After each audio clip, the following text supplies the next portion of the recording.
శాసన మండలిలో తల్లిదండ్రుల సంరక్షణ బిల్లును బీఆర్ఎస్ అడ్డుకునే కుట్ర చేస్తోందని ఫైర్ అయ్యారు ఎమ్మెల్సీ అద్దంకి దయాకర్. గొప్ప బిల్లుకు బీఆర్ఎస్ అడ్డుపడితే ప్రజలు క్షమించరని హెచ్చరించారు. దొంగలే దొంగ దొంగ అన్నట్టు బీఆర్ఎస్ తీరుందన్నారు. పెద్దల సభలో బీఆర్ఎస్ హుందాగా వ్యవహరించడం లేదన్నారు. ముందే ప్లాన్ చేసుకుని సభకు వచ్చి గొడవ చేస్తున్నారని చెప్పారు. ప్రజలకు ఉపయోగపడే బిల్లును అడ్డుకుంటున్నారని అన్నారు. దళిత మంత్రి బిల్లు పెడుతుంటే అడ్డుపడడం సిగ్గుచేటన్నారు అద్దంకి. కన్న తల్లిదండ్రులకు సంబంధించిన అంశంలో ఏ విధంగా పిల్లలు బాధ్యతగా ఉండాలనే ఆలోచనతోని గౌరవ ముఖ్యమంత్రి గారు, గౌరవ మంత్రి గారు లక్ష్మణ్ గారు ఈ సామాజిక బాధ్యతగా ఈ బిల్లును ఏర్పాటు చేసినట్టుగా నేను భావిస్తున్నా. కూడా గత ప్రభుత్వాలు ఆలోచించలేదు అధ్యక్ష.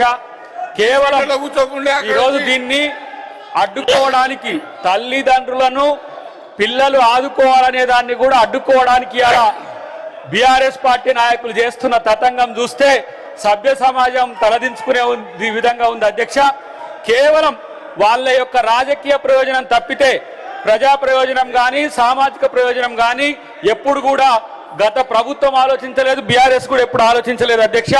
నేను అంటున్నా, ఇలాంటి ఒక మానవీయ కోణం నుంచి ఈ చట్టాన్ని తయారు చేసినప్పుడు ఆహ్వానించాల్సింది పోయి ఈరోజు సభ్యులు ఇలాంటి గోలను పెట్టడం అనేది నిజంగా సిగ్గుచేటు. ఇలాంటి సామాజిక బాధ్యతను ఎప్పుడు కూడా పార్టీ కానీ వాళ్ళు కానీ నిర్వర్తించిన దాఖలాలు లేవు అధ్యక్ష. వాళ్ళే ఇప్పుడు అంటున్న మాటలు, ఈ సభలో అంటున్న మాటలు చూస్తే నవ్వొస్తున్నది. దొంగలే దొంగ దొంగ దొంగ అన్నట్టున్నది. ఒక కొంతమంది ఏమో దొంగలు బయట పోయి దాచుకున్నారు, మళ్ళీ వీళ్ళు వచ్చి ఇక్కడ దొంగ అని చెప్పి ఇలా ప్రభుత్వాన్ని నిందించే ప్రయత్నం చేస్తున్నారు అధ్యక్ష.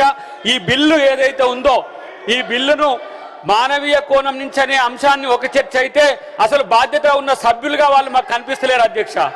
బాధ్యత ఉంటే ఇలాంటి నిరసనలు చెప్పే ప్రయత్నం చేయరు అధ్యక్ష.